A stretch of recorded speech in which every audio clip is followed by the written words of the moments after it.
আসসালামু আলাইকুম। আমিনার বাংলার ঘরে সকলকে স্বাগত। সবাই কেমন আছেন? আজ আমি বানাবো হোয়াইট চিকেন। দেখতেই পাচ্ছেন কতটা সুন্দর লাগছে। একদম অল্প মশলায় তৈরি হয়ে যাবে, খুব সুস্বাদু, খুব টেস্টি। ভাত, রুটি, নান, পরোটা সবার সঙ্গে খেতে পারবেন। দেখতেই পাচ্ছেন, দেখছেন কতটা জুসি লাগছে। চলুন তাহলে এই রেসিপিটা তৈরি করা যাক। খুব অল্প মশলায়। এখানে আমি নেব 1 কিলো চিকেন। প্রথমে চিকেনটা একটু ম্যারিনেশন করব। ভালো করে ধুয়ে পরিষ্কার করে নিয়েছি, আর চিকেনের সাইজটা আমি মিডিয়াম সাইজ করেছি। এখানে 2 চামচ আদা রসুন বাটা দিচ্ছি আর নুন দিচ্ছি। এইটাই ম্যারিনেশন, ভালো করে মাখিয়ে নিয়েছি। এইখানে আমি নিয়েছি 3টে মিডিয়াম সাইজের পেঁয়াজ আর 10 থেকে 15টা কাঁচা লঙ্কা। আপনারা যেই রকম ঝাল খাবেন সেই রকম কাঁচা লঙ্কা দেবেন। আর নিয়েছি 2 চামচ মগজদানা আর 8 থেকে 10টা বাদাম। গ্যাসের ওপর কড়াই বসিয়ে সাদা তেল দিলাম 1 কাপ মতো, আর কিছু সাবুত মশলা নিয়েছি। এলাচ, গোটা আস্টেক, দারচিনি, স্টার ফুল গোটা 3 আর গোটা আস্টেক লবঙ্গ ভালো করে ভেজে নিয়েছি। আর দিচ্ছি পেঁয়াজ আর কাঁচা লঙ্কা বাটাটা। ভালো করে পেঁয়াজ কাঁচা লঙ্কা বাটাটা ভাজবো। আমি এখানে ধনে গুঁড়ো, জিরে গুঁড়ো ব্যবহার করব, তাছাড়া অন্য কিছু মশলার আর ব্যবহার করব না। একদম লঙ্কা গুঁড়ো, হলুদ গুঁড়ো দেব না। এই দেখুন অনেকটা ভাজা হয়েছে, আর একটু ভাজবো। আমার এই ভিডিওটি যদি আপনাদের ভালো লাগে একটি লাইক করে চ্যানেলটি সাবস্ক্রাইব করবেন।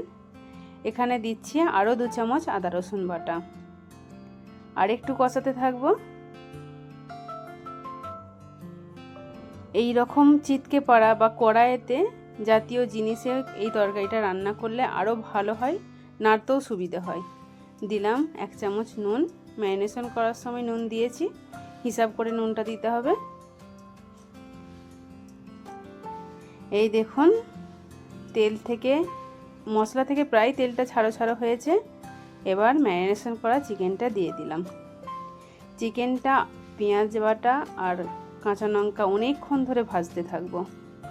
পানিটাও বেরিয়ে আসবে চিকেন থেকে, ততক্ষণ ভাজতে থাকবো। কালারটাও চেঞ্জ হয়ে যাবে। রান্না মানেই তো জানেন একটু সময় লাগবে, ধৈর্য ধরে করতে হবে। ধিমি আঁচে রান্না করব। এই দেখুন অনেকটা চিকেন ভাজা হয়ে গেছে, কালারটাও চেঞ্জ হয়ে গেছে।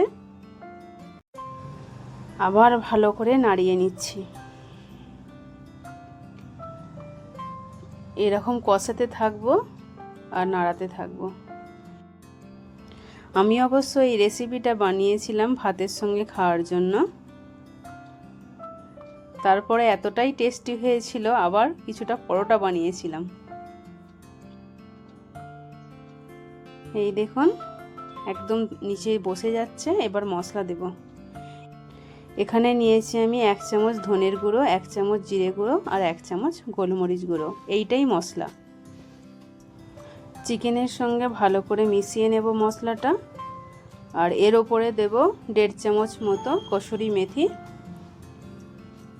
আমি এখানে নিয়েছি 200 গ্রাম মতো দই। দইয়ের সঙ্গে বাদাম আর মগজদানাটা বেটে নিয়েছি, দিয়ে দেব। এই দইয়েতেই চিকেনটা ভালো করে মাখিয়ে নেব। আস্তে আস্তে কষাতে থাকবো যাতে চিকেনটা না ভেঙে যায়, একটা একটা হয়ে থাকে, সেটা চেষ্টা করব।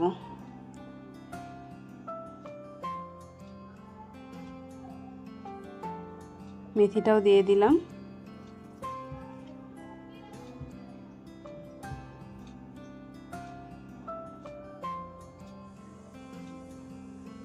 আস্তে আস্তে রান্না করতে থাকবো।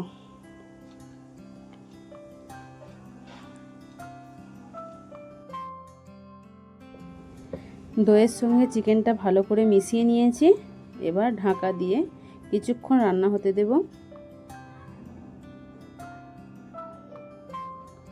প্রায় 10 মিনিট মতো হয়ে গেছে।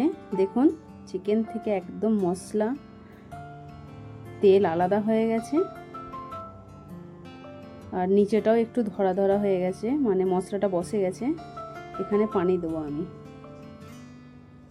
এই দেখুন।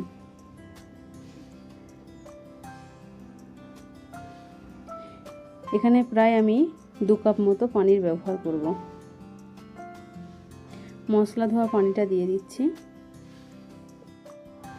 চিকেনটা সেদ্ধ হওয়ার জন্য প্রায় আমি 20 থেকে 30 মিনিট চিকেনটা ভালোভাবে রান্না করেছি। আপনি চাইলে একটু পানি বেশিও দিতে পারেন গ্রেভি, আর চাইলে কমও দিতে পারেন। আমি এই রকম মাখো মাখো করেছিলাম।